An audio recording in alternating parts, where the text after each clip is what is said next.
നമസ്കാരം. Goodness parish മീറ്റിൻ്റെ ഇന്നത്തെ എപ്പിസോഡിലേക്ക് എല്ലാ പ്രേക്ഷകർക്കും ഹൃദ്യമായ സ്വാഗതം. ഇതൊരു വല്ലാത്ത കാലമാണ്. സോഷ്യൽ മീഡിയ നിറഞ്ഞു നിൽക്കുന്ന കാലം. സോഷ്യൽ മീഡിയയിൽ നല്ലതും ചീത്തയും ഒക്കെയുണ്ട്.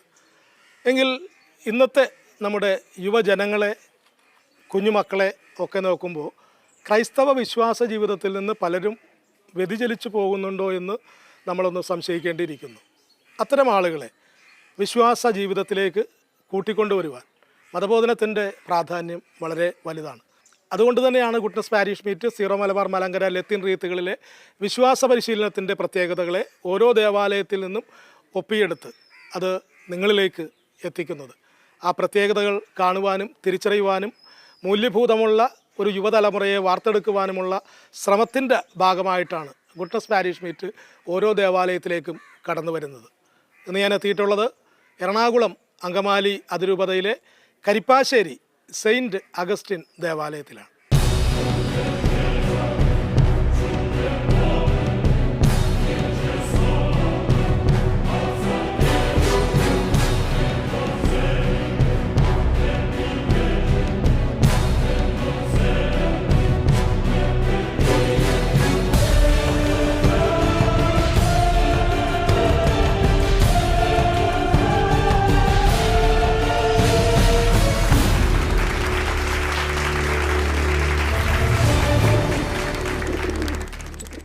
ദേവാലയത്തിനകത്ത് ഇപ്പോൾ മതാധ്യാപകരും മാതാപിതാക്കളും കുട്ടികളും ഒക്കെയുണ്ട്.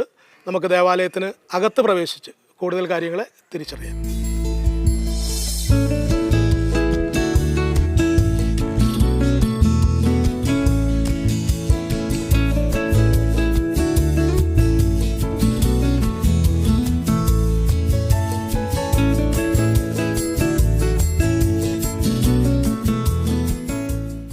എല്ലാവർക്കും നമസ്കാരം. കഴിഞ്ഞ ആഴ്ച നമ്മൾ എപ്പിസോഡ് അവസാനിപ്പിച്ചത് എറണാകുളം അങ്കമാലി അതിരൂപത കരിപ്പാശ്ശേരി സെയിൻറ്റ് അഗസ്റ്റിൻ ദേവാലയത്തിൻ്റെ ഈ അൾത്താരയുടെ മുൻപിലാണ്. ഞാനിപ്പോൾ നിൽക്കുന്നതും ദേവാലയത്തിൻ്റെ അൾത്താരയുടെ മുൻപിൽ തന്നെയാണ്. കാഴ്ചകൾ ഒരുപാട് ഇനി കാണുവാനുണ്ട്. ആ കാഴ്ചകളിലേക്ക് നമുക്ക് പ്രവേശിക്കാം. ഗുഡ്നസ് പാരിഷ് മീറ്റ് ഓരോ ആഴ്ചകളിലും അതാത് ദേവാലയങ്ങളിൽ വിശ്വാസ പരിശീലനത്തിൽ ഏർപ്പെട്ടിരിക്കുന്ന കുട്ടികളിൽ നിന്ന് ഒരു കുട്ടിയെ ഗുഡ്നസ് സ്റ്റാറായി തിരഞ്ഞെടുക്കുന്ന ഒരു പതിവുണ്ട്. നിങ്ങളുടെ ദേവാലയത്തിലും അങ്ങനെ ഒരു ഗുഡ്നസ് സ്റ്റാർ നിങ്ങൾക്കിടയിലുണ്ട്. അതാരാണെന്ന് എനിക്ക് അറിയില്ല. പക്ഷേ ജോൺ ബോൾ സാറ് ചിരിക്കുന്നുണ്ട്. എനിക്ക് തോന്നുന്നു സാറിനറിയാം ഇതാരാണ് ഈ ഗുഡ്നസ് സ്റ്റാർ എന്ന്. നമുക്ക് സാറിനോട് തന്നെ ചോദിക്കാം, ആരാണ് ഗുഡ്നസ് സ്റ്റാറായിട്ട് കണ്ടുവച്ചിരിക്കുന്നത്? ഞങ്ങളുടെ ഈ 51 കുട്ടികളും സ്റ്റാർ തന്നെയാണ്. പക്ഷേ പ്രത്യേകതയുള്ള ഒരു കുട്ടിയുണ്ട്. അത് പേര് ജുവൽ ജിജി. ജുവൽ ജിജി എന്നാണ് സാറ് പറയുന്ന പേര്. ജുവൽ ഇവിടെ ഉണ്ടോ? ജുവൽ ഇവിടെ ഇരിക്കുന്നുണ്ട്. എഴുന്നേറ്റ് വരും. നല്ലൊരു കയ്യടി കൊടുത്ത ജുവലിന്. ഇടവകയുടെ പ്രിയപ്പെട്ട നിങ്ങളുടെ കൂട്ടുകാരി ജുവൽ നമ്മുടെ ഇടയിലേക്ക് ഈ അൾത്താരയുടെ മദ്ബഹയുടെ മുൻപിലേക്ക് കടന്നു വരുമ്പോൾ നല്ല വെടിക്കെട്ട് കയ്യടി കൊടുത്തേ. ഇടവകയിലും പ്രദേശത്തും നമ്മുടെ കൂട്ടത്തിലുമെല്ലാം ആത്മീയതയിൽ നിറവിൽ നിന്നുകൊണ്ട് നിങ്ങളുടെ പ്രിയപ്പെട്ട കൂട്ടുകാരി ഗുഡ്നസ് പാരിഷ് മീറ്റിൻ്റെ ഗുഡ്നസ് സ്റ്റാറായി തിരഞ്ഞെടുക്കപ്പെടുമ്പോൾ കയ്യടി മാത്രം കൊടുത്താൽ മതിയോ നമുക്ക്? ഏതായാലും നമുക്ക് ജിജിയെ ഒന്ന് പരിചയപ്പെടാം. മാതാപിതാക്കളെക്കുറിച്ച് ഒക്കെ ഒന്ന് പറയുമോ? കുടുംബത്തെക്കുറിച്ചൊക്കെ പറയുമോ? റെഡിയാണോ? റെഡിയാണ്. ഈശോമിശിഹായ്ക്ക് സ്തുതിയായിരിക്കട്ടെ. ബഹുമാനപ്പെട്ട വികാരിയച്ച, പ്രിയ സിസ്റ്റേഴ്സ്, പ്രിയ മാതാപിതാക്കളെ, അധ്യാപകരെ, എൻ്റെ പ്രിയ കൂട്ടുകാരെ, ഇന്നത്തെ ഈ സ്റ്റാറാകാൻ സാധിച്ചതിൽ എനിക്ക് ഒരുപാട് സന്തോഷമുണ്ട്. അതുപോലെ നന്ദി പറയുന്നു. പിന്നെ എൻ്റെ വീട്ടിൽ അമ്മച്ചിയും മമ്മിയും 2 അനുജത്തിമാരുമാണുള്ളത്. എല്ലാ ദിവസവും പള്ളി വരണം. അതാണ് എനിക്ക് ഏറ്റവും ഇഷ്ടമുള്ള കാര്യം. എൻ്റെ വീട്ടിലുള്ളവരും എല്ലാ ദിവസവും പള്ളി വരാറുണ്ട്. കഴിഞ്ഞ വർഷം നടന്നൊരു സംഭവം നിങ്ങളുമായി പങ്കുവയ്ക്കാൻ ഞാൻ ആഗ്രഹിക്കുകയാണ്. കഴിഞ്ഞ വർഷം എൻ്റെ സ്കൂളിലെ ലൈബ്രറിയിൽ നിന്ന് ഞാനൊരു ബുക്ക് എടുത്ത് വായിച്ചു. അതിൽ കുറച്ച് വാചകം ഞാനിവിടെ പറയാം. Close your eyes, count 1 to 10, take a deep breath, open your eyes, think your wish, it will happen at any day. ഞാൻ അതുപോലെ ചെയ്തു. പക്ഷേ അത് സംഭവിക്കുന്നത് ഞാൻ ഒരിക്കലും വിചാരിച്ചില്ല. ഒരു സൈക്കിൾ വേണമെന്നാണ് ഞാൻ ആഗ്രഹിച്ചത്. അപ്പം ക്രിസ്മസിൻ്റെ സമയത്ത് 25 ദിവസം പള്ളിയിൽ വന്നവർ അച്ഛൻ ചോദിച്ചു. അപ്പം ഞാൻ എണീറ്റിരുന്നു. അപ്പം അച്ഛൻ പറഞ്ഞു ഗിഫ്റ്റായിട്ട് സൈക്കിൾ തരാമെന്ന്. അപ്പം എനിക്ക് ഭയങ്കര സന്തോഷമായി. ഞാൻ ദൈവത്തിനോട് നന്ദി പറഞ്ഞു. എല്ലാ ദിവസവും പള്ളിയിൽ വന്ന് ദൈവത്തെ സ്വീകരിച്ച് ഈ ദിവ്യബലിയിൽ പങ്കെടുക്കണം എന്നാണ് എനിക്ക് ഏറ്റവും ഇഷ്ടമുള്ള കാര്യം. ഒരു പൂവ് ചോദിച്ചപ്പോൾ ഒരു പൂങ്കാവനം കൊടുത്തു എന്ന് പറയുന്നത് പോലെയാണ് അല്ലേ? ഇയാൾ പറഞ്ഞതിൽ ഏറ്റവും പ്രധാനപ്പെട്ട ഒരു കാര്യം, എനിക്ക് ദേവാലയത്തിലേക്ക് പോകുന്നതാണ്, വിശുദ്ധ കുർബാനയിൽ പങ്കെടുക്കുന്നതാണ് ഏറ്റവും പ്രധാനപ്പെട്ട കാര്യം. നമ്മുടെയൊക്കെ ജീവിതത്തിൽ നമുക്ക് ഏറ്റവും ആവശ്യമായിട്ടുള്ളൊരു കാര്യവും അത് തന്നെയാണ്. വിശുദ്ധ ബലിയെ, ദിവ്യകാരുണ്യ ഈശോയെ നമ്മോട് ചേർത്ത് നിർത്തുമ്പോൾ നമുക്ക് ആവശ്യമുള്ളതെല്ലാം ഈശോ തരും. ഒരു സൈക്കിള് വേണമെന്ന് മനസ്സിലാഗ്രഹിച്ചു ദേവാലയത്തിലേക്ക് വരുന്നുണ്ട്. ദേവാലയത്തിലേക്ക് വരുന്നത് സൈക്കിള് കിട്ടും അല്ലെങ്കിൽ മറ്റെന്തെങ്കിലും സമ്മാനം വികാരിയച്ഛൻ തരും അല്ലെങ്കിൽ സിസ്റ്റേഴ്സ് എന്തെങ്കിലും മതാധ്യാപകർ എന്തെങ്കിലും കൊടുക്കുമെന്നുള്ള ധാരണയോടെ അല്ല, അല്ലേ? ദേവാലയത്തിലേക്ക് വരുമ്പോൾ ഈശോയോട് തൻ്റെ മനസ്സ് തുറന്ന് പറയുന്നത് തൻ്റെ വ്യക്തിപരമായ കാര്യത്തെക്കുറിച്ചും കുടുംബത്തിൻ്റെ കാര്യത്തെക്കുറിച്ചും ഒക്കെയാണ്. അങ്ങനെ ഈശോയോട് ചേർന്ന് നിന്നുകൊണ്ട്, വിശുദ്ധ ബലിയോട് ചേർന്ന് നിന്നുകൊണ്ടിട്ട് ഹൃദയത്തിൽ മനസ്സിൽ ഒരു സൈക്കിള് വേണമെന്ന് ആഗ്രഹിച്ചപ്പോൾ അനുദിനം തൻ്റെ തിരുമുൻപിലേക്ക് ഓടി വരുന്ന ആ കൊച്ചിന് വികാരിയച്ഛൻ്റെ രൂപത്തിൽ കർത്താവ് ഒരു സൈക്കിൾ കൊടുത്തു, അല്ലേ? ദൈവത്തിൻ്റെ കാരുണ്യം എത്ര വലുതാണെന്ന് നോക്കി. അതുപോലെ നമുക്ക് ഓരോരുത്തർക്കും ഈശോയോട് ചേർന്ന് നിൽക്കുമ്പോഴാണ് കൂടുതൽ സമ്മാനങ്ങൾ കിട്ടുക, നല്ല അനുഭവങ്ങൾ ഉണ്ടാകുക, മാതാപിതാക്കൾക്ക് നമുക്ക് ആവശ്യമുള്ളത് തരാൻ തോന്നുക. അനുസരിക്കുന്നവർക്കാണ് എല്ലാ സമ്മാനവും കൊടുക്കുക. അപ്പം അമ്മച്ചിയോട് വഴക്കിട്ട് നിൽക്കുമ്പോൾ ചെന്നിട്ട് അമ്മച്ചിയോട് എന്തെങ്കിലും വേണമെന്ന് പറഞ്ഞാൽ തരുമോ? ഇല്ല. അപ്പച്ചനോട് ചോദിച്ചാലും തരില്ല. അപ്പം അവരോട് നമ്മൾ സ്നേഹത്തോട് നിന്നാൽ നാം ചോദിക്കുന്നത് അവർ തരും. അങ്ങനെ ചോദിച്ച് ഇല്ലേ? അങ്ങനെ ചോദിച്ചു, ഈശോയോട് ചോദിച്ചു. ഈശോയോട് ചോദിച്ചപ്പോൾ ഈശോ സൈക്കിള് കൊടുത്തു. ഇനി കുറച്ച് കഴിയുമ്പോൾ നല്ലൊരു കാറ് തരും, കുറേയും കൂടി വലുതായി കഴിയുമ്പോൾ, നന്നായിട്ട് ചേർന്ന് നിൽക്കുമ്പോൾ. അപ്പോൾ ജുവലിന് നമുക്കൊരു സമ്മാനം നൽകണ്ടേ? ജുവലിന് സമ്മാനം നൽകുന്നതിന് വേണ്ടിയിട്ട് നമ്മുടെ ദേവാലയത്തിൻ്റെ ബഹുമാനപ്പെട്ട വികാരി വർഗീസ് അറക്കലച്ചനെ വളരെ സ്നേഹത്തോടെ ഈ അൾത്താരയുടെ മുൻപിലേക്ക് ഞാൻ സ്വാഗതം ചെയ്യുന്നു. നിറഞ്ഞ കൈകടിയോടുകൂടെ ഇടവകയെ ആത്മീയമായി നയിക്കുന്ന നമ്മുടെ പ്രിയപ്പെട്ട വികാരി വർഗീസ് അറക്കലച്ചൻ, അച്ഛൻ കയറിയിരുന്നു, വർഗീസ് അറക്കലച്ചൻ നമ്മുടെ മധ്യേ എത്തിയിട്ടുണ്ട്. എനിക്ക് വർഗീസ് അച്ഛനെ കാണുമ്പോൾ എനിക്ക് വലിയ ഒരു സന്തോഷം തോന്നുന്നത് അച്ഛൻ്റെ നിറഞ്ഞ ചിരിയാണ്.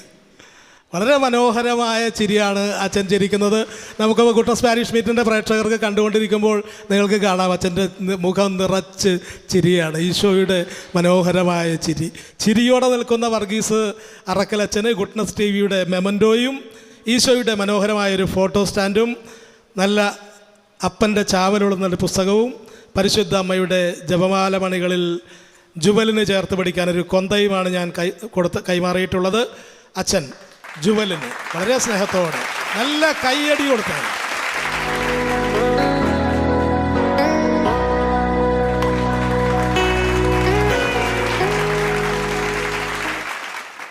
വിശ്വാസ പരിശീലനം എന്നുള്ളത് നമ്മുടെ ക്രൈസ്തവരെ സംബന്ധിച്ചിടത്തോളം വളരെ പ്രധാനപ്പെട്ട ഒരു കാര്യമാണ്. എന്തിനാണ് മതബോധനം? അതുകൊണ്ട് നമ്മുടെ സമൂഹത്തിനും സഭയ്ക്കും ഉള്ള നേട്ടമെന്താണ്? ബഹുമാനപ്പെട്ട വികാരി വർഗീസ് അറക്കലച്ചൻ്റെ വാക്കുകളിലൂടെ നമുക്കത് തിരിച്ചറിയാം. സ്നേഹം നിറഞ്ഞ മാതാപിതാക്കളെ, പ്രിയപ്പെട്ട കുട്ടികളെ, വിശ്വാസ പരീക്ഷ എന്താണ് ചോദ്യത്തിന് ഒറ്റ വാക്കിൽ ഉത്തരം പറയുകയാണെങ്കിൽ ഇന്നത്തെ സുവിശേഷ ഭാഗമാണ് എൻ്റെ മുമ്പിൽ കടന്നു വരുന്നത്. മത്തായിയുടെ സുവിശേഷം 16-ാം അധ്യായം 13 മുതൽ 19 തിരുവചനങ്ങൾ. അവിടെ ഈശോ തൻ്റെ ശിഷ്യന്മാരോട് ചോദിച്ചു, ഞാൻ ആരെന്നാണ് നിങ്ങൾ പറയുന്നത്? അവിടെ അതിനുശേഷം ഉത്തരം കൊടുക്കുന്ന പത്രോസ്ത്രീയാണ്. നീ ജീവൻ ദൈവത്തിനായ ക്രിസ്തുവാണെന്ന് ഉത്തരം കൊടുക്കുന്ന പത്രോസ്ത്രീയാണ് നമുക്കവിടെ കാണുവാൻ സാധിക്കുന്നത്. ഈ പത്രോസ്ലിയുടെ ചോദ്യത്തിനും കൊടുത്ത് അവിടെ നിർത്തിക്കൊണ്ട് ഇന്ന് ഈ നിമിഷം നമ്മൾ ഓരോരുത്തരുടെ ഈശോ ചോദ്യം ചോദിക്കുകയാണെങ്കിൽ എന്തുത്തരമാണ് നമുക്ക് കൊടുക്കുവാൻ സാധിക്കുക പ്രിയപ്പെട്ട മക്കളെ? അതാണ് വിശ്വാസ പരിചയത്തിലൂടെ നമുക്ക് നേടിയെടുക്കുവാനുള്ളത്. വിശ്വാസം നേടിയെടുക്കുമ്പോൾ ഈശോ ആരാണെന്നറിയുക, എനിക്ക് ആരാണെന്നറിയുക, അതാണ് പ്രധാനപ്പെട്ടത്. എന്നെ സംബന്ധിച്ചുള്ള ഈശോ എനിക്ക് ആരാണ്? Who is Jesus to me?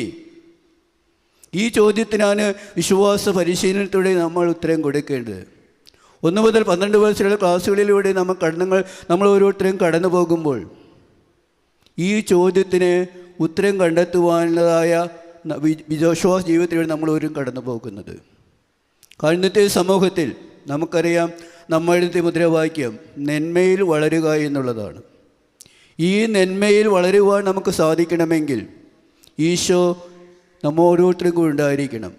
എന്നോടൊപ്പം ജീവിക്കുന്ന, എന്നെ മനസ്സിലാക്കുന്ന, എന്നെ അറിയുന്ന, എന്നെ അനുഭവിച്ചറിയുന്നതായ ആ ഈശോയിലേക്ക് തിരിച്ചു വരുവാൻ ഓരോ കുട്ടിക്കും സാധിക്കണം. ആ തിരിച്ചറിവിലേക്കാണ് വിശ്വാസ പരിശീലന ക്ലാസുകളിലൂടെ നമ്മൾ കടന്നു വരേണ്ടത്. എങ്കിൽ മാത്രമേ വളർന്ന തലമുറയ്ക്ക് ആ വിശ്വാസം പകർന്നു കൊടുക്കുമ്പോൾ ആ വിശ്വാസം ജീവിക്കുവാനും ആ വിശ്വാസമനുസരിച്ച് പ്രവർത്തിക്കുവാനും സമൂഹത്തിൽ ഇറങ്ങിച്ചെല്ലുമ്പോൾ നന്മകളെ വിവേചിച്ചറിയുവാനും നന്മയേത് തിന്മയേത് എന്ന് തിരിച്ചറിയുവാനുള്ളതായ അനുഭവമാണ് നിങ്ങൾക്കൊരുണ്ടാകുകയുള്ളൂ. ആ നന്മകൾ തിരിച്ചറിഞ്ഞുകൊണ്ട് നന്മയിൽ വളരുക നമ്മുടെ ഈ വർഷത്തെ മുദ്രാവാക്യപദമാണ്. ആ നന്മയിൽ വളരുവാൻ നമുക്ക് ഈശോയുടെ അനുഗ്രഹം ചോദിക്കാം. ഈശോ നമ്മൾ ഓരോരുത്തരെയും സമർത്ഥമായി അനുഗ്രഹിക്കട്ടെ എന്ന് പ്രാർത്ഥിക്കുകയും എല്ലാവിധ ആശംസകളും സ്നേഹത്തോടെ നൽകുകയും ചെയ്യുന്ന എല്ലാവരുടെയും പേരിൽ നന്ദി പറഞ്ഞുകൊണ്ട് വാക്കുകൾ ഞാൻ ഉപസരിക്കുന്നു. നന്ദി, നമസ്കാരം.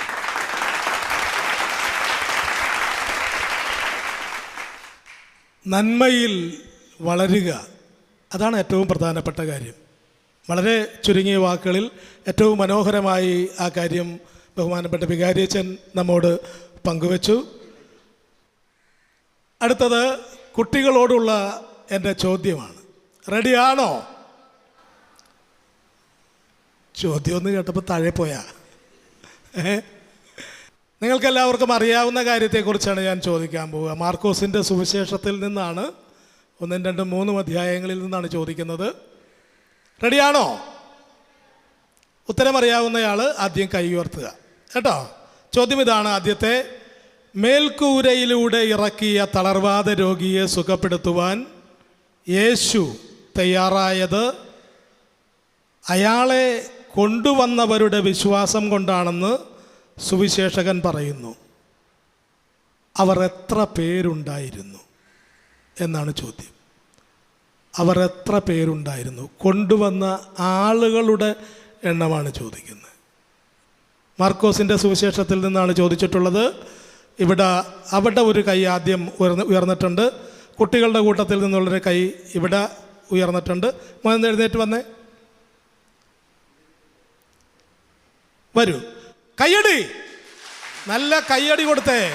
ഉത്തരം തെറ്റോ ശരിയോ എന്തുമായിക്കോട്ടെ, അതൊരു വിഷയമുള്ള കാര്യമല്ല. എന്നെ ഒന്ന് നോക്കുമോ? എന്തിനാ പേടിക്കണേ? പേരെന്ന് പറഞ്ഞേ. എയറോൺ ഡേവിസ്. എയറോൺ ഡേവിസ്. എയറോൺ ഡേവിസ്. എന്താണ് ഉത്തരം? 4 പേര്. 4 പേർ.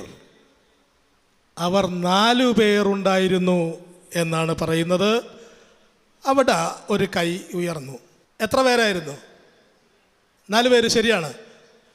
4 പേർ എന്നുള്ള ഉത്തരം ശരിയാണെന്ന് പറയുമ്പോൾ ഇങ്ങനെ മിഴിച്ചിരിക്കുന്നത് എന്തിനാണ്? നല്ല കയ്യടി കൊടുത്തേ.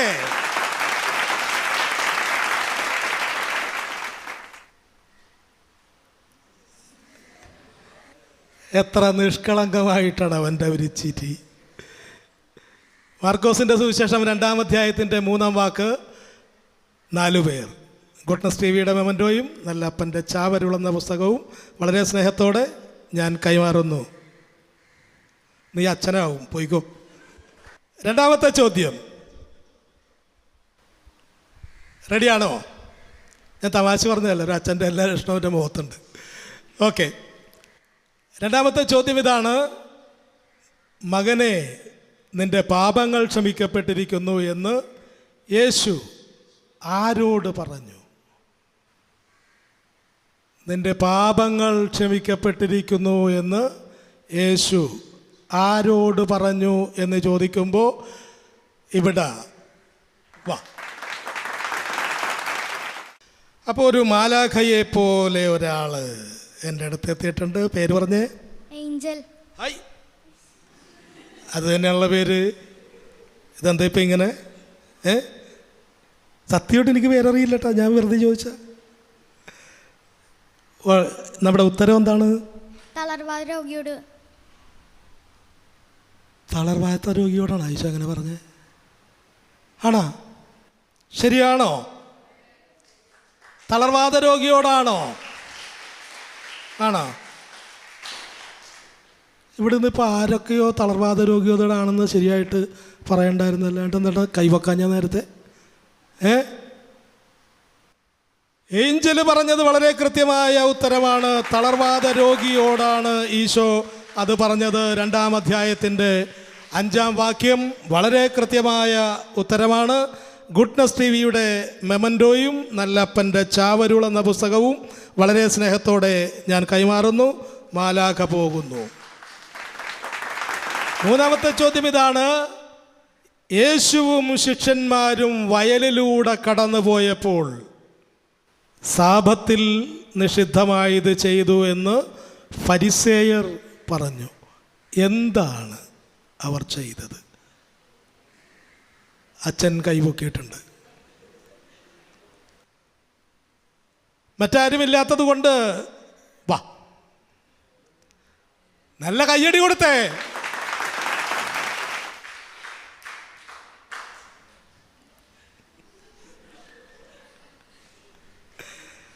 ഉത്തരം: അവർ കതിരുകൾ പോയപ്പോൾ ശിഷ്യന്മാർ കതിരുകൾ പറിച്ച് കയ്യിലിട്ട്. വല്ല കാര്യമുണ്ട് ആ വയലിലൂടെ പോയപ്പോൾ ആ കതിരൊക്കെ പറിച്ചെടുക്കാനായിട്ട്? അല്ലേ? കതിര് പറിച്ചെടുക്കാൻ പാടുണ്ടോ? അവർ വെറുതെ വിടുവോ? വളരെ കൃത്യമായ ഉത്തരമാണ്. കതിര് പറിച്ചെടുത്തു എന്നുള്ളതാണ് കൃത്യമായ ഉത്തരം. 2-ാം അധ്യായത്തിൻ്റെ 23-ാം വാക്ക് വളരെ കൃത്യമായ ഉത്തരം. 2 ചോദ്യങ്ങൾ, 2 ചോദ്യങ്ങൾക്കും വളരെ കൃത്യമായ ഉത്തരമാണ്. ഇങ്ങനെ പോയാൽ ഒരു മെത്രാൻ വരെ ആകാം. കുട്ടികളോടുള്ള 4-ാമത്തേതും അവസാനത്തേതുമായിട്ടുള്ള ചോദ്യമാണ്: കൈ ശോഷിച്ചവന് സാപത്തിൽ രോഗശാന്തി നൽകിയ യേശുവിനെ വധിക്കാൻ ആലോചിച്ചത് ആരെല്ലാം? അവിടെ ഒരു കൈ ഉയർന്നിട്ടുണ്ട്. എഴുന്നേറ്റ് വരൂ.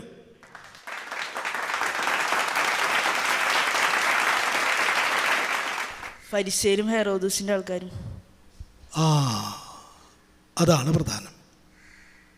ആ പുള്ളിക്കാരൻ്റെ ആൾക്കാരും കൂടി അതിനകത്തോട്ട് ചേർന്ന്, ഹെറോദേസിൻ്റെ ആൾക്കാർ അല്ലേ? 2 കൂട്ടരും കൂടിയാണ് ഈ പ്രശ്നം മുഴുക്കെ ഉണ്ടാക്കിയത്. സമ്മാനം കിട്ടി, സമ്മാനം കിട്ടി. കൃത്യമായ ഉത്തരം. ഗുഡ്നസ് ടിവിയുടെ മെമൻറ്റോയും നല്ലപ്പൻ്റെ ചാവരുൾ 3-ാം അധ്യായത്തിൻ്റെ 6-ാം വാക്യം.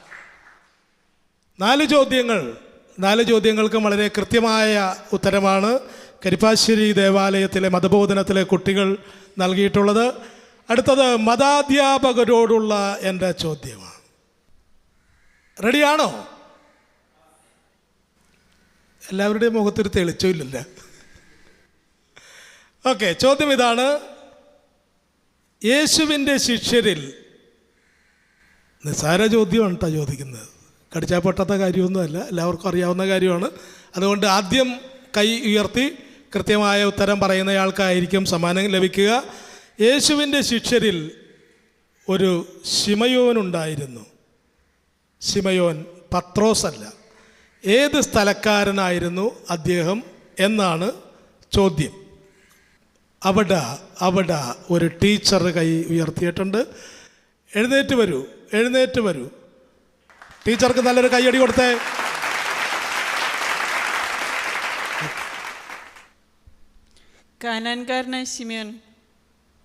കാനാൻകാരനായ ശിമയോൻ എന്ന് എന്നോട് പറയുന്ന ടീച്ചറുടെ പേരെന്താണ്? സിമി പോളി. ടീച്ചർ പറയുന്നു അത് കാനാൻകാരൻ ആയിരുന്നു എന്ന്. മക്കളെന്ത് പറയുന്നു? അത് കാനാൻകാരനാണോ? ശരിയാണെന്ന് എന്നോട് ചോദിച്ചാൽ ഞാനെന്ത് പറയും? അത് ശരിയാണ്. 3-ാം അധ്യായം 18-ാം വാക്ക് കാനാൻകാരൻ. വളരെ കൃത്യമായ ഉത്തരമാണ് ടീച്ചർ പറഞ്ഞിട്ടുള്ളത്. ഗുഡ്നസ് ടിവിയുടെ മെമൻറ്റോയും നല്ല അപ്പൻ്റെ ചാവരുൾ എന്ന പുസ്തകവും വളരെ സ്നേഹത്തോടെ കൈമാറുന്നു. അപ്പോൾ 4 ചോദ്യങ്ങൾ കുട്ടികളോടും 1 ചോദ്യം അധ്യാപകരോടുമായിരുന്നു. അത് വളരെ ഭംഗിയായിട്ട് അവസാനിച്ചു. കരിപ്പാശ്ശേരി ദേവാലയത്തിൽ കുട്ടികൾ വചനം പഠിച്ചു വന്ന് അത് ദേവാലയത്തിൽ അസംബ്ലി നടക്കുന്ന സമയത്ത് പങ്കുവയ്ക്കുന്ന ഒരു പതിവ് ഉണ്ട്. നമുക്ക് വചനം കേൾക്കാം. കർത്താവ് നല്ലവൻ നീതിമാനുമാണ്, പാപികൾക്ക് നേർവഴി കാട്ടുന്നു. സങ്കീർത്തനം 25:8. അനർത്ഥ സമയത്ത് എന്നെ വിളിച്ചപേക്ഷിക്കും, ഞാൻ നിന്നെ മോചിപ്പിക്കും. സങ്കീർത്തനങ്ങൾ 50:15. കർത്താവ് എത്ര നല്ലവനെന്ന് രുചിച്ചറിയുവാൻ, അവിടുത്തെ ആശ്രയിക്കുന്നവൻ ഭാഗ്യവാൻ. സങ്കീർത്തനം 34:8. സത്പ്രവൃത്തിയിൽ സമ്പന്നരും വിശാലമായ മനസ്കരും ഉദാരം അധികളുമായിരിക്കുകയും വേണം. 1 തിമോഥെയോസ് 6:18. തിന്മയിൽ നിന്ന് അകന്ന നന്മ അന്വേഷിക്കുവാൻ, നിങ്ങൾ ജീവിക്കും. ആമോസ് 5:14. കർത്താവ് നല്ലവൻ നീതിമാനുമാണ്, പാപികൾക്ക് അവിടെ നേർവഴി കാട്ടുന്നു. സങ്കീർത്തനം 25:8. ജീവിക്കുന്നവരുടെ ദേശത്ത് കർത്താവിന്റെ നന്മ കാണുമെന്ന് ഞാൻ വിശ്വസിക്കുന്നു. സങ്കീർത്തനം 27:13. അടുത്തത് കരിപ്പശ്ശേരി ദേവാലയത്തിലെ വിശ്വാസ പരിശീലനത്തിൻ്റെ അധ്യാപകരെ, മതാധ്യാപകരെ ആദരിക്കുകയാണ്. ഇടവക സമൂഹവും കുട്ടികളുമൊക്കെ ചേർന്ന് നമുക്ക് ആ ആദരിക്കലിലേക്ക് പ്രവേശിക്കാം.